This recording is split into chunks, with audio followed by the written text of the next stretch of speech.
Well, no more excuses. Beginning now, the clock is ticking for the GOP to propose their property tax raising, all cuts budget.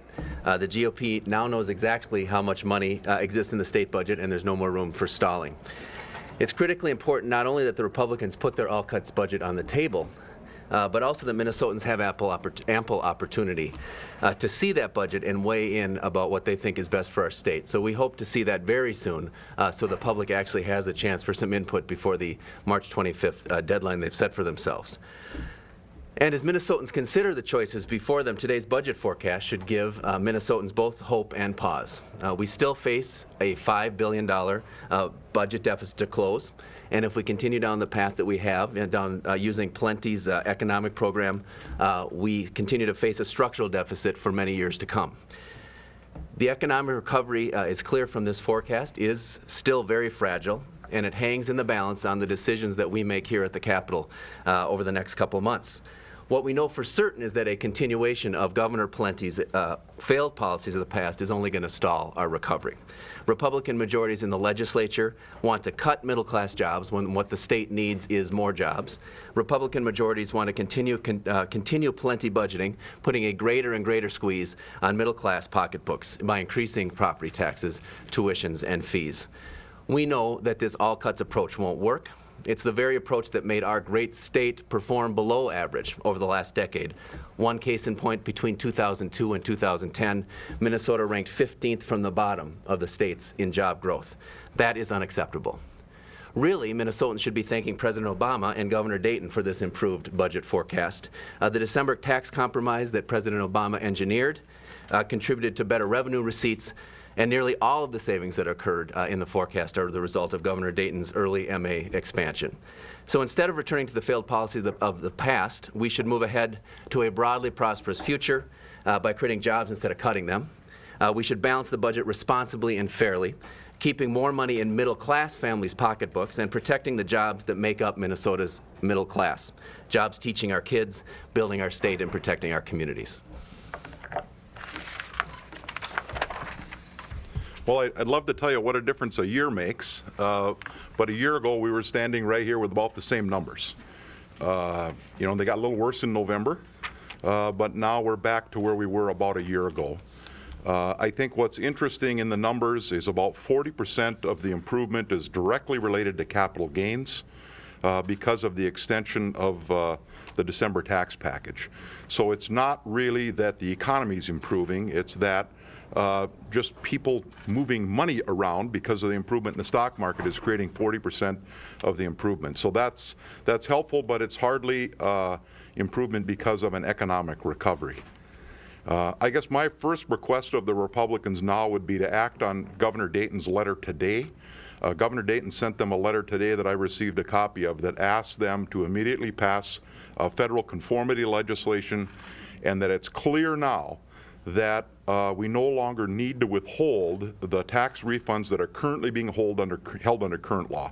There's about $150 million that's being held up right now, things like sales tax refunds, corporate tax refunds to Minnesota businesses that the governor asked today be put into the federal conformity bill.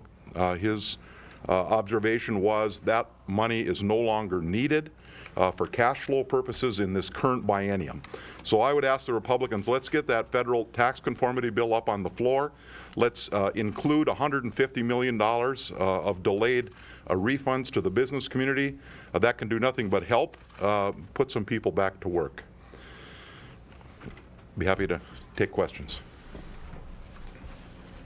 Governor Dayton has already taken some of his tax increases off the table. Do you like where he's headed with that? Maybe trying to find a more balanced approach, maybe reducing the number of his tax increases to see if he can get Republicans to go along? Governor Dayton, as we've said from the beginning, I think has been very honest and forthright about where he stands on different issues, and I think he's doing the same, approaching this from the idea of we want to do what's best for Minnesota, and this is what I think is best. I'm very pleased that he's moving, and our members of our caucus are very pleased that he's moving in the direction of restoring some of the cuts to nursing homes and long-term care. That was a concern to our caucus. I think he's absolutely doing the right thing in that area. I'm sorry, go ahead. Well, I think you see him moving in both directions, reducing the taxes. The conversation that I had with his office on Saturday was he didn't want to raise taxes any more than he absolutely had to balance the budget. I think that's good. I think some of the things he's doing to reach out to the business community are important. I mean, putting an additional $5 million into the Minnesota Investment Fund over at DEED to make that eligible for companies that want to expand, I think is very, very important, very good program. The additional money, and I guess I don't know the number yet, he's proposing new spending in the research and development program that corporations can access. I think that's very critical for future jobs creation. So I think it's more than just tax reductions we're seeing. I think we're seeing some mitigation of some of the more onerous cuts that he was looking at, and on a jobs initiative by proposing to pay back those delayed refunds now, put money in the research and development credit and into the Minnesota Investment Fund. And the fact that he came out so quickly with it shows you that the Republicans ought to be able to get their budget to us very quickly. With the changes that the governor has made, do you think you could now vote for the budget proposal? Well, I think it's gotten harder to vote for because we didn't have the language before. Now all we have is about a 12-page letter that I've seen. So exactly how somebody would put the actual language together to have it considered in committee would probably be pretty difficult. But eventually, I assume we're going to have the bill. And if people want to keep the gamesmanship, I guess they can bring it up for a vote. I would suggest that they get about doing something like the conformity, and let's get it on the governor's desk. He's asked for it. Minnesota businesses could benefit by $150 million between now and June 30th. But I guess if they want to play that game, they can. But I'm looking forward to next week, actually, and now that we're past today, because the Senate rules require them to publicly announce their budget targets by March 10th. So that's next week, and I've been told by the Majority Leader's staff that the week of March 7th they would release them. The rules actually say on March 10th, no later than March 10th. So looking forward to see that. I'm assuming, like previous budget targets that have been put out, they will be by committee jurisdiction, so we'll have a little idea where they think they can cut $5 billion in all the different areas of the budget. Well, cut 6.2, because if we have a spending problem, this new revenue shouldn't make any difference. Coming back to the governor's budget, conceptually what you know about it, can you support it now that he's rolled back the nursing home cuts and the income tax surcharge? Can you conceptually say, yes, I support this budget? I think that we have always said that we conceptually support the values that are represented in that budget. And so, as we learn the details, we'll know more. But I don't think that is a change from where we were previously. When will you guys be able to say whether you support the governor's budget? And if not, what is it that you would support? Well, I think we should move on. The legislature always has the advantage, okay, because they have the opportunity to put a budget together after the February forecast. Governors never have that. They always have to put a budget together based on preliminary numbers. I'm very pleased today that the numbers are better. The job got much easier for the legislature than it was for the governor 2 weeks ago. I think the emphasis now needs to be on the legislature's budget, and they need to get that out, get it passed, so that we can get into conference committee and get the governor engaged in the final budget solution and get done by May 23rd. Since we today got less bad news rather than good news, do you think we're more likely to get out of here on May 23rd with an agreement on a signed budget? I've always thought we should get out of here on May 23rd, and so that is really more up to the governor and the Republican majorities and where they're willing to reach agreement. Well, Rachel, I think the story that I read, I think, was written by you, where the Tony Sutton letter was exposed. And I was interested to see, I'm the one that's been saying there's going to have to be revenue in the budget solution. I thought it was kind of interesting that the Republican Party, who were, I would argue, steering the session through the respective caucuses, had said no revenue of any kind, not fees, none. So I think that if after those Republican senators all signed the no tax pledge last week, I would argue, regardless of the numbers today, I think it's harder to reach agreement now than it was 2 weeks ago. helping us, the 4% tax charge, to help us understand this $150 million in business refunds that are being held up. Is that held up by previous statute, by some cash flow decisions in the department? What's going on there? It was part of the budget discussions at the end of last session to give the governor some authority to withhold some tax refunds that otherwise would have gone out. So it needs statutory language for the governor to be able to release those refunds. But it's about $150 million in total, and I think that would be a very, very important bill to get on the governor's desk this week. Are they all business monies, or is that some individual as well as? My understanding is it's all corporate money. All corporate money. How concerned are you that, as the state economist talked about, gas prices, if the Middle East situation continues to be tumultuous, could kind of stall the recovery? Is that reason for to be cautious here?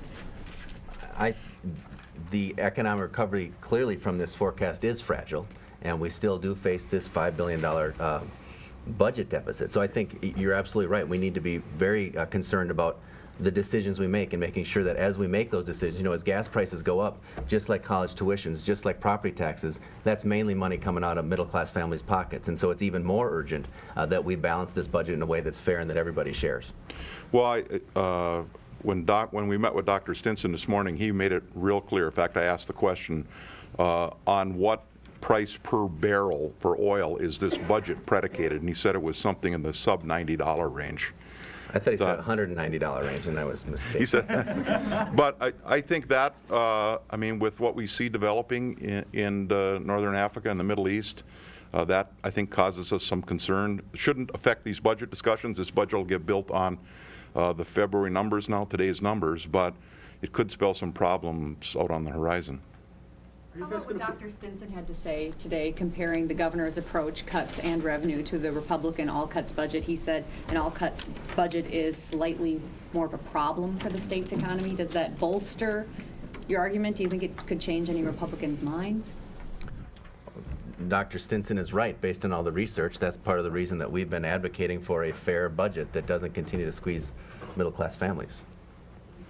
Well, that's consistent of what he's said earlier. That's nothing new in that. Sorry to interrupt. Are you guys going to put forward a budget plan of your own? I haven't had that discussion with the Senate caucus, but I don't know why we would. It's the majority's job now to put a budget together, get into conference, and then start negotiating with the administration. What's your reaction to Republicans voting potential tax cuts, further cuts in tax rates, given this news today? We still have a $5 billion budget deficit that we have to close. They would like to ignore that, wave a magic wand, thinking just saying live within your means is going to accomplish closing that budget deficit. Further tax cuts are just going to make that problem worse. Well, I don't know how you'd pay for them and still have a balanced budget. I guess who wouldn't like to pay less taxes? I get that. And if there was a way to do that and keep the state's budget in balance, I'd love to have a conversation in the tax committee about it. Is the forecast sort of like an ink blot that you look at it and you see what you want? You look at it and say, we need a fairer budget. Republicans look at it and say, we need more tax cuts, and taxes are the wrong thing. Is this just sort of the capital ink blot test? Well, I think you can make that tax cut argument in Washington, D.C., where they don't have to have a balanced budget. They did what they did in December, whether it was right or not. But it certainly wasn't right for the national debt. But they can make decisions like that. But here, where you have to have a balanced budget, we don't allow the dynamic type of scoring that allows you to make tax cuts and then presume there's somehow going to be some money developed. And I think the balanced budget makes that pretty difficult to do. And what I heard the Republicans saying is we still have a $5 billion budget deficit and a fragile economy. Those are both things that I think are clearly coming out of this budget document. So it sounds like everything is resolved. May 23rd will be here before you know it. No, thank you.